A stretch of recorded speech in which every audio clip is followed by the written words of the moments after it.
Oh, I'll be Bob. Bishop Ihloff, to live out our Christian way in a way, Christian faith in a way that will be attractive to others, so that our particular part of the body of Christ can grow. It's a very important, I'm going to say something about this in the sermon, that often in the world today we hear, not so much in the Episcopal Church, but in churches generally, a great stress on faith as the important thing. And faith is important, but it isn't important unless it is carried out in your actions. So if your faith isn't making a difference in how you behave, it's pretty shallow. And there's a lot of shallow Christianity out there, of people who aspire to, you know, being very proud of being Christian, but it's hard to see any Christ in their life. If you're not actively loving other people, forgiving them, embracing difference, working for justice and peace in the world, and really speaking out against injustice, then you're not living into your Christian faith. And that is one of the problems, is we have, Paul didn't have this problem.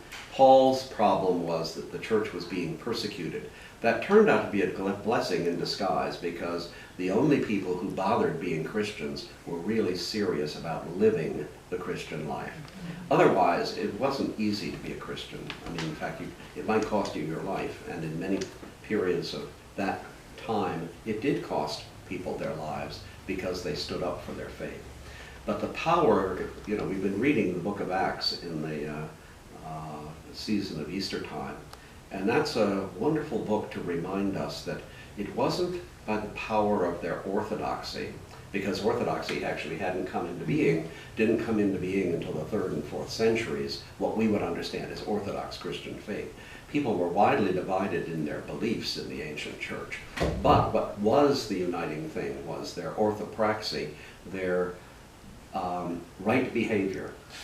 Right behavior made a difference. People in the Roman Empire began to ask, these people are remarkable. They're willing to face death unafraid, and they also are so kind, and they're forgiving of their enemies, and they are reaching out in love for one another, and they're supporting one another. That's so attractive, you know.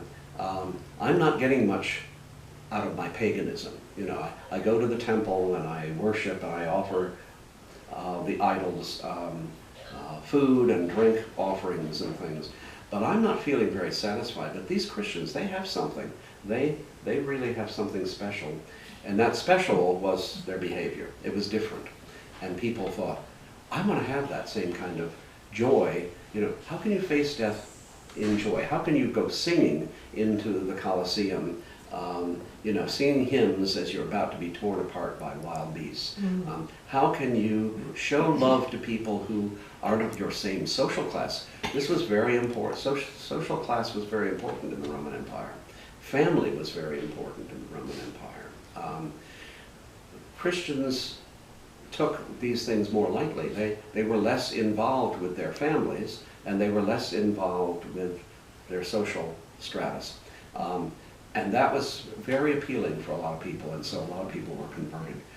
If we're going to have that kind of power again, we're going to have to live those lives where people marvel and say, I don't know what's in her, but whatever it is, I want to find out about that. I want to emulate that. That person is so kind, or she is so so positive, despite the fact that she's dying of cancer, or despite the fact that she's had all these problems in her life. She is so joyful. You know, how do you capture that joy? Well, that's the kind of thing that communicates in our culture, and it's much more important. Certainly, faith is important, but it isn't as important unless we're doing something. So I get tired of hearing about, especially on the right-wing Christian groups, of people claiming pride because they have a very narrow concept of what Christianity is like. But in their behavior, I don't see much of Christ. And so that's where I think we can make a difference. And I was saying earlier to the two persons who are being received that one of the great strengths of the Anglican Communion is that we have allowed people to have different points of view about theology and even social practice, and have held together for the most part. That doesn't mean that some people don't leave the Episcopal Church and people have left the Episcopal Church. But by and large, we try to hold people together. As Bishop of Maryland, I had the distinction of being the bishop during the height of the sexuality wars. And I was at a very stormy meeting in a parish in Baltimore, in Anne Arundel County, just south of Baltimore. And several people in the open meeting, and there were over 100 people in the meeting, announced that they were leaving the Episcopal Church because they were not willing to accept homosexual persons as ordained persons. This was even before we were blessing same-sex marriages. I was about to get up and say something, and the senior warden, who was a businesswoman, got up, and she said, "I'm amazed to hear you talk about our unity as having anything to do with our agreement on the hot-button issues." She said, "It seems to me that we receive unity when we go to the altar rail and we reach out our hands and receive the bread of life. Christ gives us a unity that our minds cannot give us." I mean, I was moved almost to tears. She got it. She knew what it meant to be an Anglican. She really understood the really unique thing about our church. There isn't much that's unique in the Episcopal Church, but that is one of the unique features, is that we have allowed people to disagree and yet move together as family.